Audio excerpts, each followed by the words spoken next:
आपण सांगनोरी येथील मेहमानी वस्ती या वस्तीमध्ये आज हे सर्व ग्रामस्थ या ठिकाणी उपस्थित झालेले आहेत आणि आत्ताच त्यांनी त्यांच्या भावना व्यक्त करत असताना शासनाविषयी अतिशय त्यांनी आपल्या तीव्र भावना व्यक्त केलेल्या आहेत आणि ह्या ठिकाणी बोलत असताना त्यांनी या ठिकाणी व्यक्त केलेलं आहे की इंग्रज परवडले परंतु हे सरकार परवडलं नाही, अशा पद्धतीचा अतिशय त्यांनी उद्विग्न स्वरूपात या ठिकाणी भावना व्यक्त करत असताना आणि या ठिकाणी आल्यानंतर प्रत्यक्ष वस्तुस्थिती जर पाहिली तर दरवर्षी ह्या लोकांना ज्यावेळेस पिंपळगाव जोगा धरण भरायला येतं त्यावेळेस अशीच प्रत्येक वर्षी जवळजवळ 20-22 वर्ष ही लोक ह्या ठिकाणी पाण्याला पाहून घाबरून आपलं जीवन जगत असतात आणि अतिशय वाईट परिस्थिती या ठिकाणी निर्माण झालेली आहे.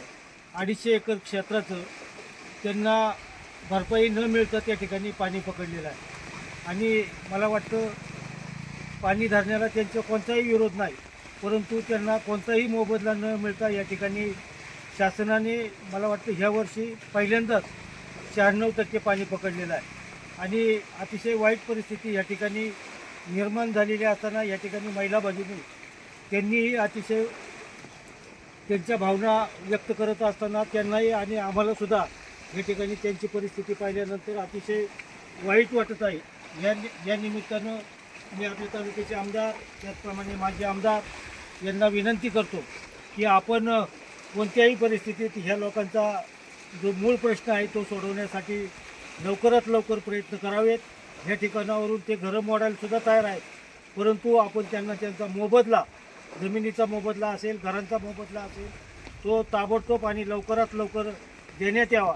आणि ह्या वर्षी पहिल्यांदा मला वाटतं 96% पाणी पकडलेलं आहे आणि दरवर्षी 92%च्या आसपास धरणामध्ये पाणी असतं, परंतु ह्या वर्षी 96% पाणी का पकडलं याचंसुद्धा कारण ह्या लोकांना काही समजत नाही आणि निश्चितच ही अतिशय अन्यायकारक घटना आहे आणि त्या दृष्टिकोनातून लवकरात लवकर या ठिकाणी ह्या लोकांची जी समस्या आहे ती सोडवण्यासाठी सर्वांनी प्रयत्न करावेत, अशा पद्धतीची भावना या निमित्तानं व्यक्त करत असताना या ठिकाणी आताच आपल्या तालुक्याचे आमदार माननीय अतुलशेठ बेनके साहेब त्यांच्या सांगण्यानुसार आम्ही या ठिकाणी आलेलो आहोत.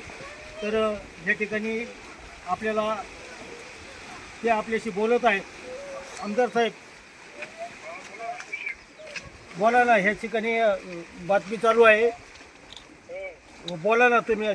तुम्हाला विषय सकाळी आम्ही फोनवर चर्चा केलेलीच आहे. स्पीकर चालू आहे. नमस्कार. मला सकाळी शेट्टी जे मला फोटोग्राफ करत होते की धरून बंदल्यामुळं आणि मेमानेवाडी मध्ये घरामध्ये घुसलेला आहे.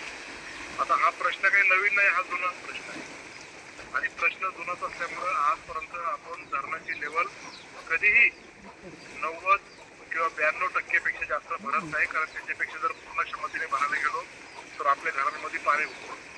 आत्ताच्या इरिगेशनच्या अधिकाऱ्यांच्या हलगर्जीपणामुळे 96% पर्यंत पाणी गेलं आणि आपल्याला नाहक त्रास त्या 2-3 घरांना त्रास झाला. त्याचे व्हिडिओज आणि मी सगळ्या गोष्टी पाहिल्या. मी सकाळी इरिगेशनच्या वरिष्ठ अधिकाऱ्यांना ते पाठवले आणि तुमचं हे नालायकपणामुळे सगळ्या गोष्टी होत आहेत. त्यांच्याशी मला फोन झाला आणि त्यातून कसं मार्ग काढायचा, तर त्याच्याकरता आपल्याला ज्यांच्या जमिनी तिथं ओलिताखाली येत आहेत ते संपादन करून त्या लोकांची जर तयारी असेल तर त्यांचा मोबदला आत्ताच्या दरानुसार जो काही प्रचलित दर असेल, त्याचे काही गव्हर्नमेंटचे नॉर्म्स असतील, त्याचे पैसे आपण ते शेतकऱ्यांप्रती देऊ. तर ज्यांचे संपादन तिथं होणार आहेत तर त्यांचे संपादन करून त्यांचे पैसे देण्याची तयारी आहे का सगळ्यांची? संपादन करायला आहे का, तयारी आहे का? म्हणजे तुमचे जे मोबदले आताच्या बाजारभावाप्रमाणे त्यांचं पाणी तर आताच्या जो बाजारभाव त्याप्रमाणे तुमची आहे का, तयारी आहे का? नाही ते दरवर्षी असंच चालू राहणार. पोरांचा विचार ना, आता धरण बांधलं म्हणलं पाणी इथपर्यंत येणारच. पाणी 100% झालं नंतर ते बरोबर रस्त्याच्या कडेपर्यंत येणार आहे. त्यापेक्षा तुमच्या इथून पुनर्वसन दुसरीकडे झालं तर चांगलं होईल. म्हणजे हे दरवर्षी असं होण्यापेक्षा मग काय मोठं बोला, काय बोला, काय म्हणणे बोला. दोन्हीने सांगून नाही ना उपयोग. सगळ्यांची सहमती पाहिजे. दोन्हीने उपयोग नाही, सगळ्यांची सहमती पाहिजे. आम्ही इथे दोन माणसांनी बोलून उपयोग नाही. नाही बाई, इथं काय तुमचाच विषय नाही, अजून पुढे ऐका. हो बोला. अंकुश ज्यांचं क्षेत्र आपलं मातीत होतंय, हो क्षमतेने धरून भरल्यानंतर हो त्या शेतकऱ्यांची इरिगेशनच्या अधिकाऱ्यांबरोबर आपण स्वतंत्र बैठक घेऊ आणि त्या स्वतंत्र बैठकीनंतर सगळ्यांची संमती असेल तर फास्ट ट्रॅकवर ते क्षेत्र संपादन करून त्यांचे पैसे देण्याची व्यवस्था लवकरात लवकर त्याची प्रक्रिया आपण चालू करून टाकू. चालेल चालेल. हा, पण ते आपण मिटिंग घेऊन मग ते ठरवू कळायचं. तर त्यांचं म्हणणं बरोबर आहे की आम्ही एक दोन जण कसे सांगणार, बाकीचे कसं सांगणार, मग आपण सगळ्यांची संमती करू. पण माझी तरी विनंती सगळ्यांना अशी असणार आहे की धरण बांधताना जे जे क्षेत्र संपादित होत आहे त्याचं कॅल्क्युलेशन इरिगेशन डिपार्टमेंट चुकलेलंच आहे आणि त्याच्या धरणाची हाईट जर वर झाली आणि संपादन कमी झाले त्याच्यामुळं आपल्याला आता एक ओव्हर संपादन होते तिथून मार्ग काढण्यासाठी ते संपादन करून आपण त्याचे पैसे देऊन टाकतो. म्हणजे काय परत परत हा प्रश्न उद्भवायला नको आणि आपल्या लोकांना तो त्रास नको. साहेब, पण आता या ठिकाणी महत्त्वाचा विषय असा आहे की आपण दरवर्षी जे 92% पाणी धरत असतो ना, मग ते 92%च पाणी धरायला सांगा. जास्त पाणी धरल्यावर नंतर हे लोक रात्रभर झोपत सुद्धा नाही आहेत. मी सकाळी त्या अधिकाऱ्यांशी बोललेलो आहे आणि त्या एक्झिक्युटिव्ह इंजिनियरशी बोललो आणि एक्झिक्युटिव्ह डायरेक्टरशी पण बोललेलो आहे.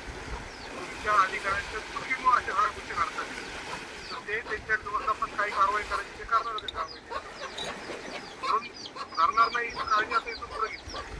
ठीक आहे धन्यवाद. भात बुडाले.